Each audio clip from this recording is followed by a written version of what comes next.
everyone, and welcome back to What the Health, your go-to podcast for all things health, wellness, and making life just a little bit easier to navigate. I'm Dr. Sarah Baxley, and today we're diving into International Quality of Life Month. Did you know there was such a thing? So January is that fresh start feeling where we take a step back and ask, am I really living or am I just surviving? I know what the answer for most of y'all will be. It's a time to reflect, to recalibrate, and if needed, make some real changes. And today we're going to talk about exactly how to do that. We'll break down what quality of life really means, how to evaluate your own, and most importantly, how to actually improve it.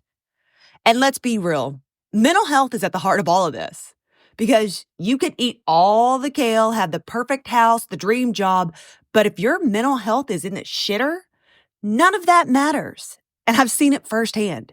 Stories that will break your heart, two of which I'll share with you today. But also, it'll remind you that transformation is possible. We're going deep today, guys, so buckle in. So, what is International Quality of Life Month? Well, it was established to get people thinking just beyond existing, beyond just checking off the to-do list. It's about real, meaningful living. The World Health Organization defines quality of life as, and get ready, an individual's perception of their position in life in the context of the culture and value systems in which they live and in relation to their goals, expectations, standards, and concerns. Wow, what a mouthful. But the translation is quality of life is personal. Okay. It's not about what society says should make you happy. It's about what actually does. It's about how you feel about your life. And if you're waking up every day exhausted, unfulfilled, and drowning in stress, it might be time for you to reassess how you're living. So breaking down the quality of life, what areas can we improve? What are they talking about when they say quality of life? Well, what areas of life can impact your quality of life? What do you think? Physical health? Duh. Are you taking care of your body? Are you eating well, moving your body, getting enough sleep? That's one that a lot of us tend to not do. Also, your mental health, like I mentioned. Are you emotionally well? Are you balanced? Are you managing your stress okay? Processing your emotions in a healthy way? Or are you lashing out at your loved ones over little things? What about relationships? Are your relationships adding to your life or are they a drain you type of relationship? Are they sucking all your energy out every time you visit with them? What about your career and your purpose? Do you feel fulfilled? Are you doing something meaningful for you? Or do you absolutely dread Mondays and hold on to those Sunday scaries? What about your finances? Are your money struggles keeping you up at night? Are there areas where you could tighten up, but you've been avoiding sticking your head in the sand? Yeah, that's me too. And then plain and simple, fun and leisure. When was the last time you did something purely just because it made you happy? And let me ask you one of the hard questions. And this is one of the hardest ones my patients typically tell me it is to answer. When was the last time you actually asked yourself, am I actually happy? If the answer is not a resounding yes, if you hesitate, or even worse, if it's a flat out no, then we have got some serious work to do, y'all. Here's the truth. If your mental health isn't okay, nothing else will feel okay. I've seen people who on paper had everything, the money, the cars, the careers, the picture perfect family, and yet they were crumbling and miserable inside. And then I've seen people who have literally lost everything, hit rock bottom, and yet managed to rebuild because both of these situations, people either neglected to or they put their mental health first, guys. That's how important it is. And I'm going to share two stories with you that these patients have given me permission to share.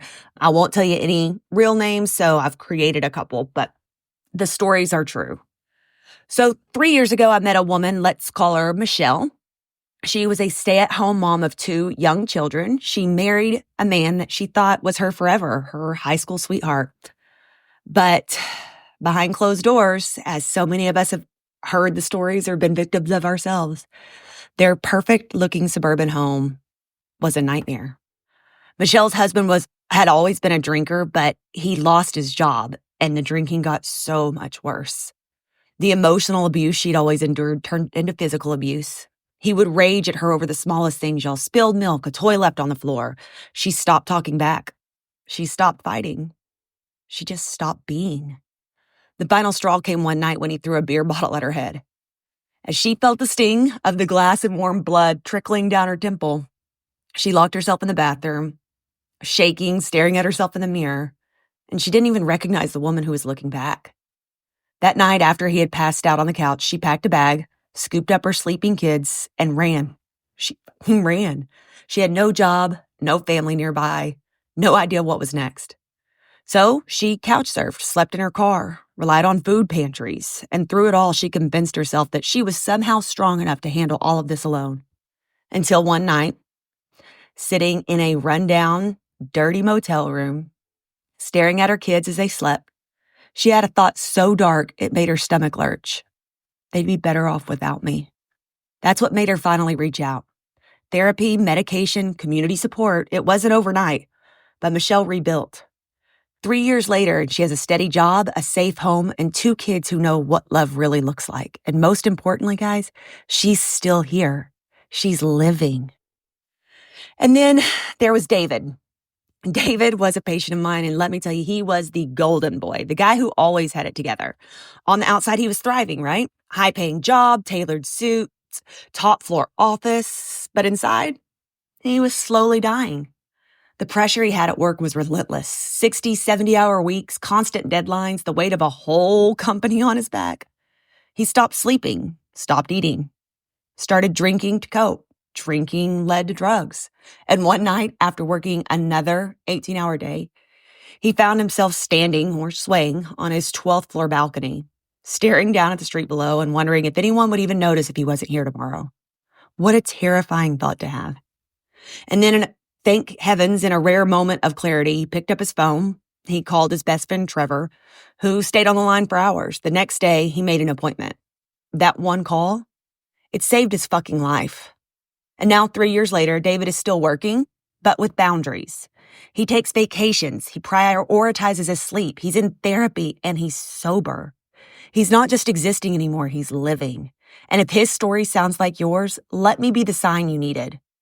Listen, your quality of life matters, guys. You deserve joy, peace, and purpose. If you're struggling, you definitely don't have to do it alone. We at Access Now Primary Care are here to help. You can visit us online at www.accessnowprimarycare.com or give us a call, 850-842-0467. Because your life, it's worth living fully. Stay safe, stay curious, and always choose kindness.